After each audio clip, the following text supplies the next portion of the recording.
Rajya Sabha deputy chairman ఎన్నిక అధికార విపక్షాల బల నిరూపణకు వేదికగా మారనున్నాయి. గెలుపుపై ఇరువురు ధీమాగా ఉన్నారు. ఎవరి లెక్కలు వారు వేసుకునే తరపున జేడీయూ ఎంపీ హరివంశ్ నారాయణ సింగ్, విపక్షాల తరపున కాంగ్రెస్ ఎంపీ హరిప్రసాద్ నామినేషన్ దాఖలు చేశారు. ఈ ఎన్నికల్లో టీఆర్ఎస్, బీజేడీల నిర్ణయంపై అభ్యర్థుల గెలుపు ఆధారపడి ఉంది. అయితే ఒడిషా సీఎం నవీన్ పట్నాయక్ కు బీహార్ సీఎం నితీష్ కుమార్ ఫోన్ చేసి మద్దతు అడిగారు. దీంతో డిప్యూటీ చైర్మన్ ఎన్నికలో హరివంశ్ నారాయణకు ఓటు వేయాలని బీజేడీ నిర్ణయం తీసుకుంది. హరివంశ్ తొలిసారి రాజ్యసభ ఎంపీ కాగా హరిప్రసాద్ కాంగ్రెస్ తరపున 3 సార్లు పార్లమెంటుకు ఎన్నికయ్యారు. ప్రస్తుతం రాజ్యసభ ఎంపీల మొత్తం సంఖ్య 244.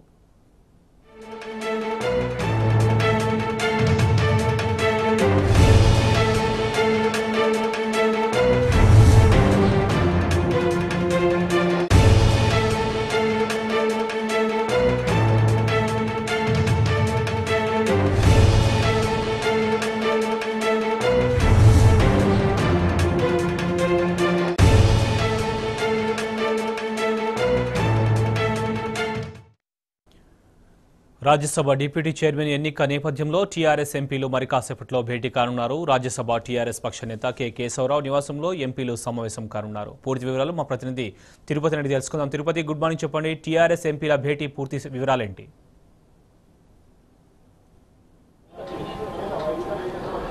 Good morning Shobhan. దాదాపుగా ఏదైతే రాజ్యసభ డిప్యూటీ చైర్మన్ ఎన్నికకు అంతా సిద్ధమైంది. ఎన్డీఏ అభ్యర్థిగా హరివంశ్ నారాయణ్, జేడీయూ నుంచి కాంగ్రెస్ అభ్యర్థిగా బీకే హరిప్రసాద్ గెలుపు సంబంధించిన వేటలో మాత్రం కీలకంగా ప్రాంతీయ పార్టీలే కీలకం కానున్నటువంటి పరిస్థితి మాత్రం చాలా స్పష్టంగా కనబడుతుంది. ముందు నుంచి ఏదైతే గత కొద్ది రోజులుగా టీఆర్ఎస్, ముఖ్యంగా పార్టీ అధ్యక్షుడైనటువంటి సీఎం కేసీఆర్ సైతం పార్టీల హవానే, ప్రాంతీయ పార్టీల హవానే దేశవ్యాప్తంగా చక్రం తిప్పేటువంటి పరిస్థితులు చాలా స్పష్టంగా కనిపిస్తాయి అన్నటువంటి మాటకు ఈరోజు జరిగేటువంటి రాజ్యసభ డిప్యూటీ చైర్మన్ ఎన్నికలు కూడా ఒక ఉదాహరణగా మనం చెప్పుకోవాల్సిన ఆస్కారం కూడా ఉంది. అయితే పూర్తి స్థాయిలో గెలుపు ఓటముల విషయంలో మాత్రం పూర్తి స్థాయిలో ఇప్పటికే ఇరు పార్టీలు కూడా గెలుపు ధీమాను వ్యక్తం చేస్తున్నప్పటికీ ఎవరిని వరిస్తుంది అనేటువంటి విషయంపై మాత్రం కొంత క్లారిటీ రావాల్సినటువంటి ఆస్కారం కూడా ఉంది. అయితే ఇప్పటి వరకు ఉన్నటువంటి సమాచారం నేపథ్యంలో మాత్రం రెండు పార్టీలు, అయితే బీజేపీ అదేవిధంగా ఇటు కాంగ్రెస్ సంబంధించినటువంటి అభ్యర్థులంతా కూడా గెలుపు వేటలో సంబంధించిన ప్రాంతీయ పార్టీలను ఆ దిశలో కూడా ఆదరించే ప్రయత్నం కూడా చేస్తున్నారు. దీనికి సంబంధించి ఇప్పటికే నితీష్, ఏదైతే సీఎం అయినటువంటి నితీష్ కుమార్ సైతం ముఖ్యమంత్రి కేసీఆర్ కాల్ చేసి చెప్పడం జరిగింది. అదే సందర్భంలో జేడీకి సంబంధించినటువంటి నవీన్ పట్నాయక్ కూడా ముఖ్యమంత్రికి ఫోన్ చేసి ఆ దిశలో కూడా పూర్తిస్థాయి మద్దతు కోరినటువంటి పరిస్థితి కూడా ఉంది. అయితే ప్రధానంగా ఈ రెండు అంశాలు మనం పరిగణలోకి తీసుకుంటే మాత్రం ప్రస్తుతం ఈ రోజు రాజ్యసభ డిప్యూటీ చైర్మన్ సంబంధించిన ఎన్నికల్లో మాత్రం కీలకంగా ఎవరెవరు హాజరవుతారు, దానికి సంబంధించి కోరాన్ని అనుసరించే ఈ గెలుపు మాత్రం డిసైడ్ అయ్యేటువంటి ఆస్కారం కూడా ఉంది. ప్రస్తుతం 244 సీట్లు ఉన్నటువంటి రాజ్యసభలో మాత్రం 222 అంటే 123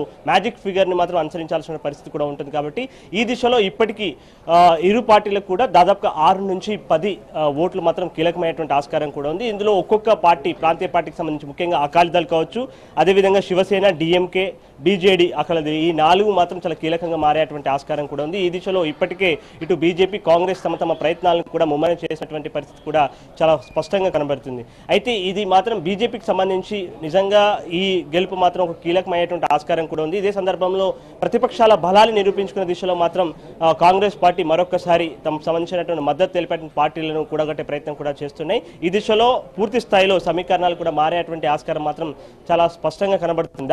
దాదాపు 26 సంవత్సరాల తర్వాత 1992 తర్వాత మరొకసారి డిప్యూటీకి సంబంధించినటువంటి చైర్మన్ ఎన్నికలు కూడా జరుగుతున్నటువంటి పరిస్థితి మాత్రం చాలా స్పష్టంగా కనబడుతుంది.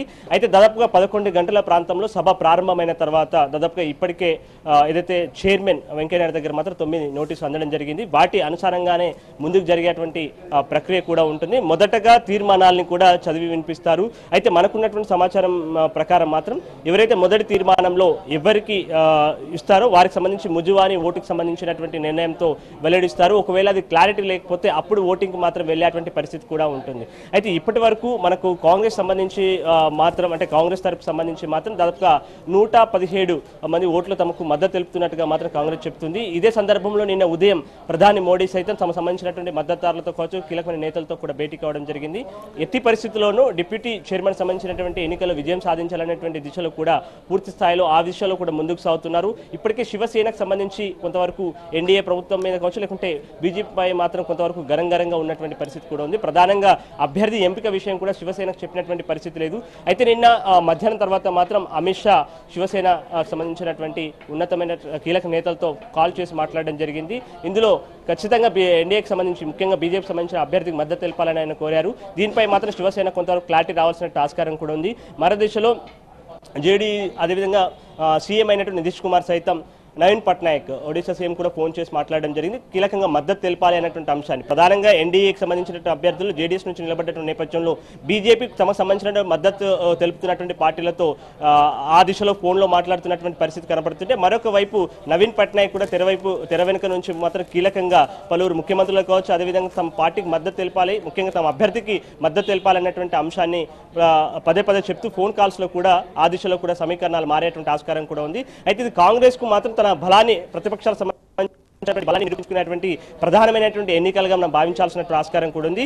అయితే ఈ దిశలో మాత్రం మరొకసారి టీఆర్ఎస్ సంబంధించినటువంటి 6 ఎంపీలు వేసేటువంటి ఓటు చాలా కీలకమైనటువంటి పరిస్థితి ఉంది. ఎందుకంటే ఇటు కాంగ్రెస్ కావచ్చు, అదేవిధంగా ఎన్డీఏకి సంబంధించిన అభ్యర్థికి ఇప్పుడున్నటువంటి మ్యాజిక్ ఫిగర్ 123 ఏదైతే ఉందో దాదాపుగా వాటి దగ్గర వరకు వచ్చేట్టు ఆగిపోయేటువంటి పరిస్థితి కూడా ఉంది. అయితే ఈ నేపథ్యంలో టీఆర్ఎస్ సంబంధించినటువంటి ఎంపీలు ఎవరికి మద్దతు తెలుపుతారో వారి విజయం ఖరారుగా చాలా స్పష్టంగా కనిపిస్తుంది. అయితే ఈ దిశలోనే మరి కాసేపట్లో రాజ్యసభ సంబంధించినటువంటి పక్ష నేత కేకే నివాసంలో మాత్రం టీఆర్ఎస్ సంబంధించినటువంటి ఎంపీలంతా కూడా భేటీ కాబోతున్నారు. ఈ భేటీలో కీలక నిర్ణయం కూడా తీసుకునేటువంటి ఆస్కారం కూడా ఉంది. ప్రధానంగా ఎవరికి మద్దతు తెలపాలి, రాష్ట్రానికి సంబంధించినటువంటి దిశలో కావచ్చు, ప్రయోజనాల దిశలో కావచ్చు, ఎవరికి మద్దతు తెలిపితే బాగుంటుంది, అవన్నీ సమీకరణాలు కూడా ఆలోచించేటువంటి ఆస్కారం కూడా ఉంటుంది. ఇదే దిశలో ముఖ్యమంత్రి కేసీఆర్తో కూడా చర్చించి ఆయన ఆదేశానుసారంగానే ఓటు వేసేటువంటి అవకాశం ఉన్నట్టుగా మాత్రం చాలా స్పష్టంగా కనబడుతుంది. అయితే మనకున్నటువంటి మ్యాజిక్ ఫిగర్ 123గా కనిపిస్తున్నప్పటికీ ప్రధానంగా మాత్రం ఎవరైతే ఆ టైంకు సభలో ఉంటారో ఆ సభలో సంఖ్యను బట్టి మాత్రమే కీలకంగా ఈ సమీకరణాలు మారేటువంటి ఆస్కారం కూడా ఉంది. ఎందుకంటే డిఎంకేకి సంబంధించినటువంటి 4 ఎంపీలు కూడా దాదాపుగా ఏదైతే కరుణానిధి మరణం నేపథ్యంలో సభకు రావడం రాకపోవడం అనేది కూడా కొంతవరకు క్వశ్చన్ మార్క్గా ఉంది. ఇదే సందర్భంలో శివసేనకు సంబంధించి కూడా కొంతవరకు బైకట్ చేసే అటువంటి ఆస్కారం ఉన్నట్టుగా మాత్రం పదే పదే వినిపిస్తుంది. మరొక వైపు జమ్మూ కాశ్మీర్ సంబంధించి పీడీఎఫ్ పార్టీకి సంబంధించినటువంటి 2 ఎంపీలు కూడా బైకట్ చేసేటువంటి పరిస్థితి కూడా ఉంది. అయితే ఈ నేపథ్యంలో 244 నుంచి సంఖ్య దాదాపుగా కొంచెం తగ్గేటువంటి ఆస్కారం ఉంది. దాదాపుగా 15 మంది ఎంపీలు కూడా గైర్హాజరు అయ్యేటువంటి అవకాశం ఉన్నట్టుగా మాత్రం ఇప్పటివరకు ఇక్కడ ఉన్నటువంటి సమాచారం కూడా అందుతుంది. ఒకవేళ అదే తగ్గితే మాత్రం మ్యాజిక్ ఫిగర్ కూడా తగ్గేటువంటి ఆస్కారం ఉంటుంది. అయితే ఇదే జరిగితే మాత్రం ఖచ్చితంగా ఇది బీజేపీ కలిసి వచ్చేటువంటి అంశంగా మాత్రం ఆలోచించాల్సిన పరిస్థితి కూడా ఉంది. Shobha. Right Tirupati, thank you.